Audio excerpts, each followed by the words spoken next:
Hi, this is a video about circling approaches, that is, instrument approaches reverting to using visual reference so as to make a landing on a different runway, visual circuits with prescribed tracks, VPTs, offset approaches, low-level and bad weather circuits. These are all rather similar and confusable procedures, but they're also very distinct, as I'll be describing. A circling approach is a type of instrument approach procedure that allows an aircraft to approach a runway under IFR, possibly an IMC, but requires a visual manoeuvre to align with and land on a different runway than the one initially approached. This is often necessary when the instrument approach does not align with the available runways due to terrain, obstacles, or airspace restrictions. Although the manoeuvre is visual, it's still an IFR procedure. An element of confusion I often hear is that because they're called circling, they entail a 90 or even 180 degree turn. This is not the case. A circling approach may only be an adjustment of a few degrees, and there are several examples of executive jets mishandling apparently quite small course changes but going unstable. It seems that a common cause is a lack of recognition of the dangers just because the turn is small and not considered a challenge. Circling approaches are used when the final approach course of an instrument approach does not align with the intended landing runway. The approach is designed for a runway that's not available or suitable due to length, wind, obstacles or other restrictions. The airport layout requires a turn after breaking out of clouds, e.g. a single approach serves multiple runways. Terrain, obstacles or airspace prevent a straight-in approach. Runway configurations require backtracking or landing from a non-straight-in angle. These issues are sometimes solved with an offset approach, which I'll be talking about in a minute, but the difference is that an offset approach has its own minima, such as this one at Le Bourget, while a circling approach uses circling minima within a protected area. The aircraft must remain within a defined circling protection area that varies based on an approach category. A circling approach has a defined circle-to-land minimum descent altitude rather than a decision altitude, meaning the pilot must descend no lower than the circling MDA and maintain visual conditions to complete the manoeuvre. The MDA is published in the AIP and jet plates for different speed categories. If visual contact is lost, a missed approach must be executed. The most important thing is that the pilot must maintain continuous visual contact with the landing runway or airport environment. In conditions of reduced visibility, that means a tighter radius turn and a lower height in order to be both below the cloud and in a position to land. The combination of low height, poor visibility and more extreme manoeuvres inevitably increases the risk of C-fit, colliding with terrain or an obstacle. It's imperative that if visibility drops or the runway is lost from sight, an immediate missed approach must be executed by making a climbing turn towards the landing runway. The pilot should make left turns unless otherwise specified on the approach plate or authorized by ATC. This confusingly means that the first turn is to the right to establish in a left-hand pattern. In our kinds of aircraft, use rate 1 turns, or only exceed them slightly if you need to fly the turn accurately. Pilots should generally enter the manoeuvre in landing configuration, gear down, landing flap set, and maintain it during the circling phase to minimize workload and reduce omissions. In aircraft where manoeuvring with landing flap can increase the risk of stall, the pilot should consider whether to land with approach flap. This is very type and runway dependent. Because the protected area is determined by approach speed category, the aircraft should be flown at appropriate speed as previously detailed, especially in poor visibility. Pilots should bear in mind wind drift when selecting circling tracks and stay within the protected area and inside the runway. Drift away from the runway can result in losing the runway in the murk, and drift towards the runway can result in overshooting the centerline and potentially unstable and unsafe manoeuvring on final. This usually means doubling the drift correction outbound to allow for drift in the inbound turn. If that carries a risk of losing the runway, you might consider a diversion to a runway with less crosswind. You shouldn't descend below the MDA until you can see the threshold and are in a position to make a normal landing on the intended runway. meaning that you should be turning to final as the descent is initiated. This also requires judgment, and my suggestion is to use constant aspect on a continuous turn onto the final approach, whether from downwind or some intermediate track if you're not doing a full reversal. Continuous aspect, which entails keeping a continuous slope, 3 degrees in IFR, is easy once you've grasped it, and you may have been taught to use it for forced landings, albeit at higher approach angles, but it's something worth practicing either on the aircraft or in a sim. You can practice in a normal visual circuit by starting a descent adjacent to the threshold and just keeping the visual aspect constant. If visual reference is lost before landing, or it's clear that the landing can't be executed safely, you must immediately execute a missed approach. Unless the approach plate says otherwise, the missed approach procedure is based on the initial approach runway, not the landing runway. The first action is to make a climbing turn towards the landing runway and overhead the airfield, and then to manoeuvre onto the missed approach track. This can be achieved either circling or in an S-bend. This can be a challenge as you may be pointing in exactly the wrong direction. This is a particularly hazardous exercise as you're low, slow, manoeuvring with bank applied and pitch up, gear and flaps deployed, and typically have no guidance. What could possibly go wrong? This is a recipe for spinning in, and your focus must initially be to gain speed and altitude, clean up when safe, and only when above the MDA consider how you're going to turn towards the initial approach course. This is a classic example where aviate, navigate, communicate is vital. Once you're pointing the right way, you can execute the missed approach. Obviously, if the missed approach entails a turn back, it makes sense simply to continue into that, once above MDA and still within the manoeuvring area. You should always have thoroughly briefed the missed approach, of course, but never more so than before a circling approach. A brief word about automation. You have the choice of using autopilot, flight director or raw data, and each has pros and cons. Most of our autopilots are restricted from use below 800 or 1,000 feet unless on a coupled approach, which does not include a circling approach. I'm sure someone will correct me in the comments, but I can't think of one GA autopilot which is permitted to be used any lower, and most circling approaches will be lower than that, so they're out of the equation. However, Flight Director is available.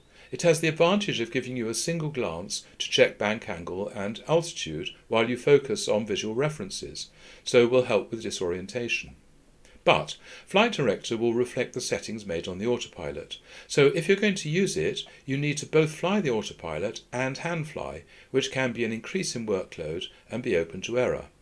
You have to ensure that the mode selection is correct.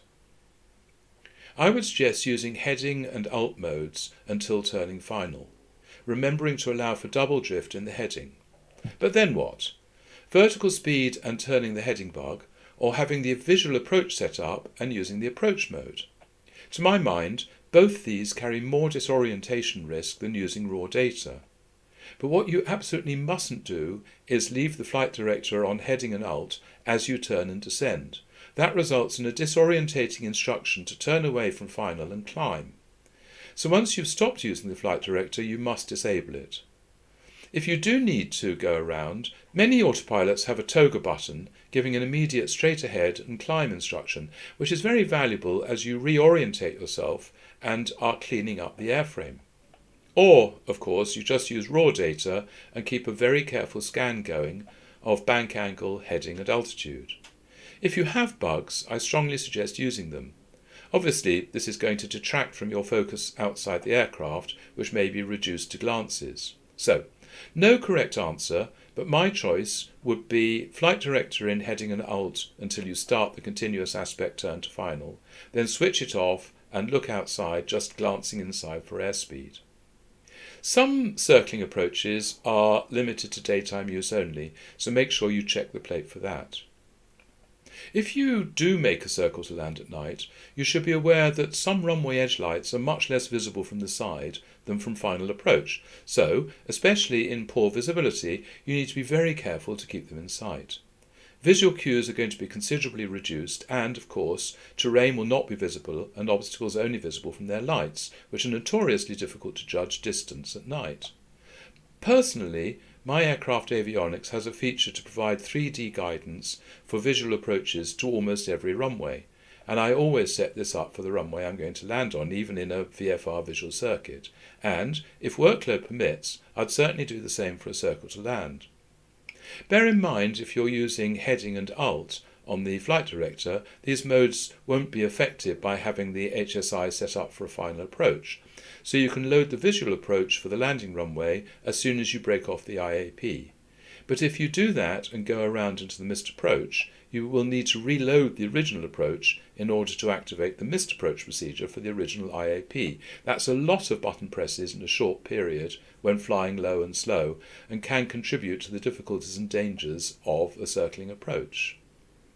And I also have SkyDemon running, as it provides yet more orientation assistance, though it's yet another thing to look at and can mean your eyes are pulled away from the runway and the panel, so it depends again on workload. So, in summary, circling approaches carry risk and challenges. Circling approaches have high workload entailing quick decision making, precise control and situational awareness. They carry a risk of spatial disorientation, especially if visibility varies or fluctuates.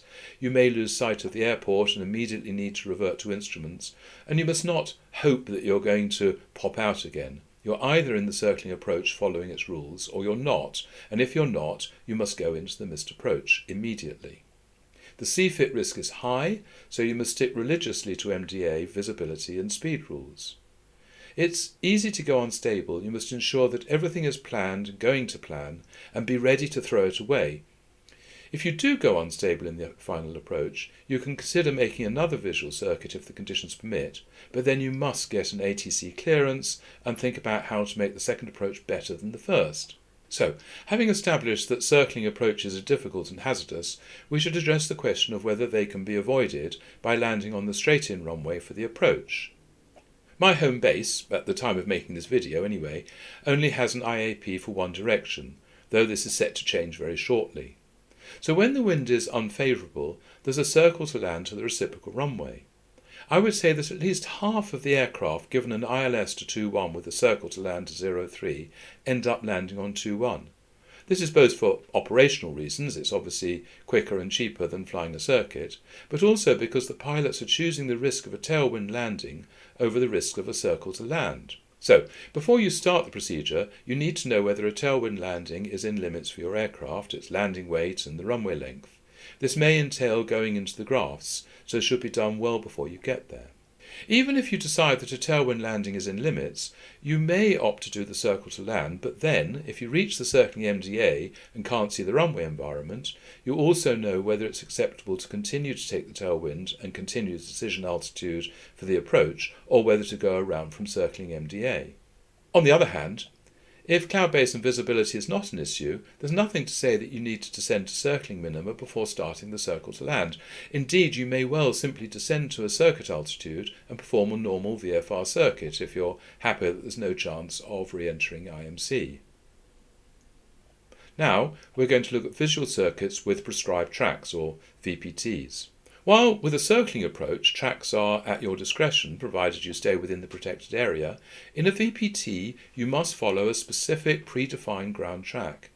They're mostly used to ensure terrain and obstacle clearance and noise abatement compliance. In Europe, they're only common in France and to a lesser extent in Spain. The one most of us are most likely to encounter is Cannes, where the IFR approaches are northerly even for a southerly landing, but there are half a dozen others. Outside France, the other airfields in Europe I can think of which describe their approaches as VPT are A Coruña and Pamplona in Spain, Bolzano in Italy and Lugano in Switzerland, though there are plenty, such as Madeira and Sion, where it's described as a visual approach, but do have prescribed tracks and are therefore effectively VPTs. A visual circuit normally allows some flexibility for pilots to fly within a general pattern around the airfield.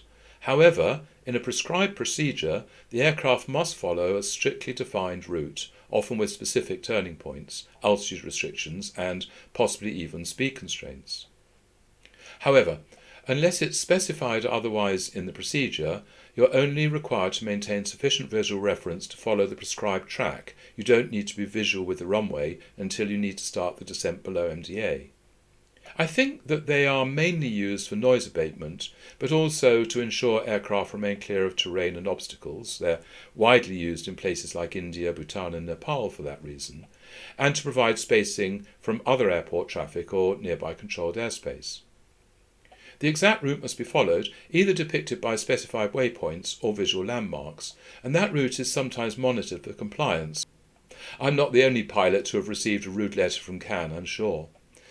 There are usually altitude restrictions as well, possibly including step-downs, for noise, safety and separation reasons, and these will probably be monitored for adherence as well. Turns are normally prescribed at exact locations, but sometimes turns are prohibited until passing a designated point, e.g. no turn before passing the river. Some VPTs and visual procedures have quite low speed limits to manage spacing and prevent unstable approaches. There may be holding points, such as a specific waypoint or visual reference, where aircraft must be orbit until cleared. The main thing to say about VPTs is that they require careful briefing. I know so many pilots who've been cleared for the localizer approach at 17 at Cannes, and even when established on the FAT of 346 have still not twigged, and emitted a loud expletive as they lose all situational awareness at minima. Luckily, Luxus and Pbon are in the databases and in SkyDemon. But if you arrive at minima without even knowing the VPT exists, you're pretty much stuffed. You really need to brief and have situational awareness. Part of that briefing is that for VPT procedures, there's usually a missed approach. But that missed approach procedure may not take into account deterioration in IMC. So if the weather is marginal, you need the situational awareness to know how to deal with the loss of reference. Okay, the next thing I'd like to talk about is offset approaches. It's important to understand the difference between an offset approach and a circling approach. An offset approach is designated to the landing runway. So, for example, you might have a runway QDM of 247 degrees, designated runway 25, but the localizer orientated on 273 degrees, meaning a left turn of 26 degrees at decision altitude is still designated for runway 25.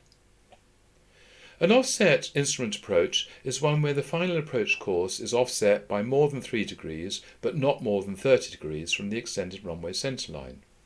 If the offset exceeds 30 degrees, the approach is considered a circling approach. Having said that, it's still a circling approach even if the difference is less than 30 degrees, if the instrument procedure isn't designated for the landing runway.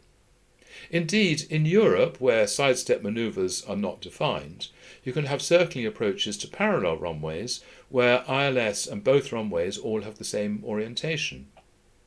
Offset approaches are usually used where terrain, airspace restrictions or obstacles lie in the direct path to the runway or provide insufficient lateral clearance. Normally, the expectation is that you'll make a straight-in landing. Because you need to manoeuvre before landing, minima are higher than for normal straight-in landings. Generally speaking, the procedure will cross the extended line at minima, meaning that you'll get the best view of the approach lights and runway environment from minima. That means, unlike a normal approach, if you were to continue straight once below minima, you'll be pointed to one side of the runway, and for that reason, the missed approach point is generally set at the point where the slope intercepts the MDA, so maybe 1 or 1.5 nautical miles before the threshold. When you reach minima, you need to decide whether you have adequate manoeuvring room and visibility to realign and land safely. If in doubt, go around. Of course, you always brief the missed approach, but it's especially important on the offset approach as a go-around is more likely because of a combination of higher minima, less familiar visual environment, and the need to go around if the visual manoeuvring doesn't work out. Finally, let's address low-level and bad weather circuits in Europe, which, unlike the circling approach, are VFR procedures. There's a slight difference between the two, though, to my mind at least, and bearing in mind that I'm not an ab initio instructor, that difference is fairly marginal. In that, a bad weather circuit is what you do for real, because the ceiling, visibility or icing makes a standard circuit impossible, whereas a low-level circuit is what you do in training to prepare yourself for that eventuality and for skill improvement. I think the military also use them for operational reasons like not being shot down. These circuits are flown at a lower height than normal visual circuits, either to remain below cloud cover or within visual range of the runway and poor visibility, while maintaining safety margins from terrain and obstacles. They're essential for continuing safe flight operations in deteriorating weather conditions at airfields without instrument landing facilities. Generally, they're flown between 500 and 800 feet AGL, only going lower in an emergency when no other options remain. A lower-level circuit is flown using the same visual cues as a normal circuit, meaning the circuit will be tighter and closer into the runway. That means everything happens faster, with reduced reaction time. You must also anticipate turns earlier due to lower altitude and reduced visibility.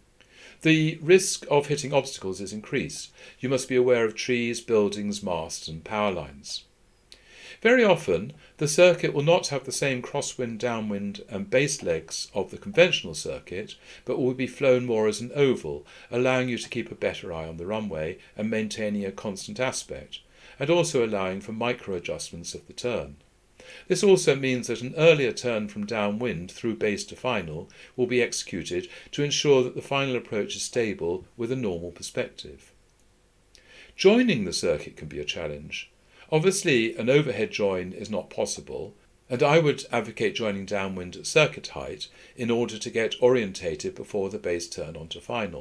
If a 45-degree downwind join is mandated, as in Germany and other European countries, you need to keep your eye out to ensure that you turn onto downwind far enough before the runway. This can be a real challenge in poor visibility, as the turn onto downwind will take you closer in.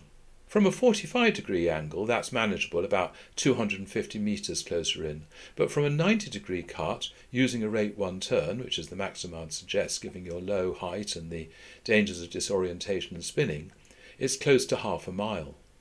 I would suggest being fully configured for landing before you join downwind, at least as far as is sensible and permitted in your aircraft type. This saves configuration changes and the loss of stability and disorientation they can cause in poor visibility and low level. Different countries have different procedures and regulations. In the UK and France, they're generally at the pilot's discretion outside controlled airspace, though some altiports in France have prescribed special low-level circuits. In other countries, such as Germany, VFR minima are more strictly enforced. The risks of low-level circuits, especially in poor visibility or beneath a low and variable ceiling, are considerable. It's easy to get lost and be unable to see the runway, to get disorientated and lose track of bank angle and airspeed, potentially resulting in irrecoverable stalls or spins, to misjudge final approach angle and speed because of reduced distance and reaction time, to find yourself in cloud and tempted to go down to recover surface contact, to impact terrain or obstacles, mid-air collision with other aircraft caught out by the weather trying to get home. These risks are further compounded by the turbulence and wind shear associated with the weather conditions which create low cloud and poor visibility. For all these reasons, you must be careful to brief what to expect, elevation, terrain and obstacles, speeds and bank angles, and, most particularly, what conditions or circumstances will result in a go-around, change to IFR and or a diversion. This may be particularly challenging if you're not qualified to fly an IMC or the aircraft is not equipped. Of course, this is ironic because you're only likely to be doing this if IFR options are limited.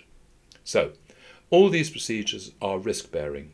The circle to land is the riskiest IFR normal procedure, and the bad weather circuit flown in minimal conditions is risky. So all I can ask is that you avoid them when you can and are very, very careful when you have to do them in minima. I really hope to see you in the next video.